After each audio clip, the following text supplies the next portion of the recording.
ಸಕಲವೂ ನನ್ನ ಒಡಲಲ್ಲಿದೆ. ನನ್ನನ್ನು ಅಗೋಚರ ಶಕ್ತಿ ಎಂದು, ವಿಸ್ಮಯ ಸೃಷ್ಟಿ ಎಂದು, ಕ್ಷೀರಪಾತ ಎಂದು, ದೈವ ಶಕ್ತಿ ಎಂದು ಮತ್ತು ಪಂಚಭೂತಗಳ ಮಿಲನ ಎಂದು ಕರೆಯುತ್ತಾರೆ. ಆ ನನ್ನ ಶಕ್ತಿಗಳನ್ನು ಒಂದೊಂದಾಗಿ ಬರಮಾಡಿಕೊಳ್ಳೋಣ. ಭೂಮಿ ಆಗಮಿಸು.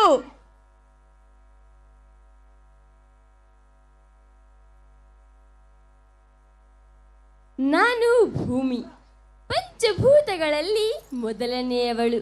ಸಮಸ್ತ ಜೀವರಾಶಿಗಳನ್ನು ನನ್ನ ಗರ್ಭದಲ್ಲಿ ತುಂಬಿಕೊಂಡಿದ್ದೇನೆ. ನೀವು ನನ್ನನ್ನು ತಾಯಿಯಂತೆ ರಕ್ಷಿಸಿದರೆ ನಾನು ನಿಮ್ಮನ್ನು ಮಗುವಿನಂತೆ ಮಡಿಲಲ್ಲಿಟ್ಟುಕೊಂಡು ಜೋಪಾನ ಮಾಡುತ್ತೇನೆ. ಒಂದು ವೇಳೆ ನೀವು ನಿಮ್ಮ ದುರಾಸೆಯಿಂದ ನನಗೆ ಕೇಳು ಬಗೆದರೆ ನಾನು ಕ್ಷಮೆಯಾಧರಿತ್ರಿಯಲ್ಲ, ರೌದ್ರಧರಿತ್ರಿಯಾಗಿ ಭೂಕಂಪನಗಳನ್ನು ಸೃಷ್ಟಿಸಿ ಇಡೀ ಬ್ರಹ್ಮಾಂಡವನ್ನು ಅಲ್ಲೋಲ ಕಲ್ಲೋಲ ಮಾಡುತ್ತೇನೆ. ಆಕಾಶ ಆಗಮಿಸು. ನಾನು ಆಕಾಶ, ಪಂಚಭೂತಗಳಲ್ಲಿ ಎರಡನೆಯವನು. ನಾನು ತುಂಬ ವಿಶಾಲವಾಗಿರುವೆ. ಎಲ್ಲ ಗ್ರಹ, ನಕ್ಷತ್ರ, ಧೂಮಕೇತು ಮೊದಲಾದವುಗಳೆಲ್ಲ ನನ್ನಲ್ಲಿವೆ. ನೀವು ಸೃಷ್ಟಿಗೆ ಬಗೆಯುವ ಶಿಷ್ಟ ಕಾರ್ಯಗಳನ್ನು, ದುಷ್ಟ ಕಾರ್ಯಗಳನ್ನು ನೋಡುತ್ತಲೇ ಇರುವೆ. ನೀವು ಬಗೆಯುವ ಶಿಷ್ಟ ಕಾರ್ಯಗಳು ಹೆಚ್ಚಾದರೆ ನಾನು ನಿಮಗೆ ಹೂವಿನ ಮಳೆ ಕೊಡುತ್ತೇನೆ. ಎಚ್ಚರ!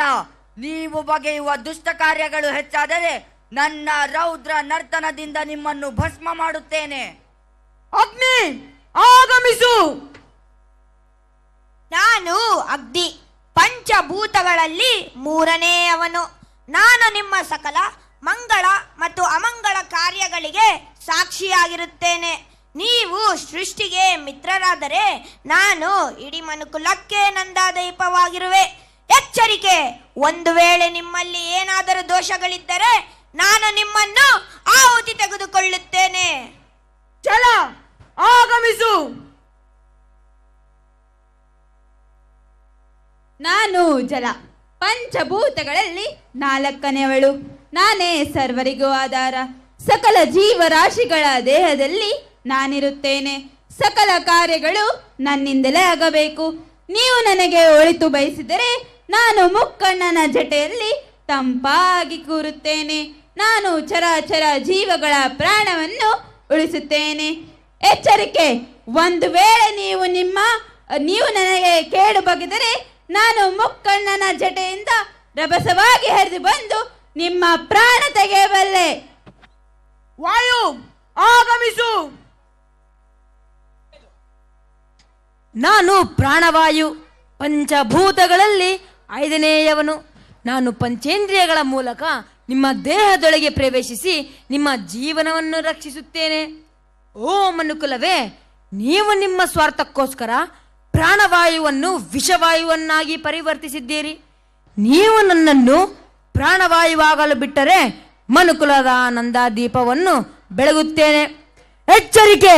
ಒಂದು ವೇಳೆ ನೀವು ನನ್ನನ್ನು ವಿಷವಾಯುವಾಗಲು ಬಿಟ್ಟರೆ ಮನುಕುಲದ ನಂದಾದೀಪವನ್ನು ಉಫ್ ಎಂದು ಆರಿಸುವೆ. ಆಯ್ಕೆ ನಿಮ್ಮದು. ನಾವು ಪಂಚಭೂತಗಳು. ನೀವು ನಮ್ಮನ್ನು ರಕ್ಷಿಸಿದರೆ ನಾವು ನಿಮ್ಮನ್ನು ಪ್ರೀತಿಸುತ್ತೇವೆ.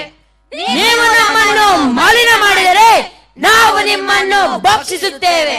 ನಮ್ಮ ನೋವನ್ನು, ನಮ್ಮ ನಲಿವನ್ನು ಈ ಕಾಂತಾರ ದೃಶ್ಯದ ಮೂಲಕ ನೋಡೋಣ.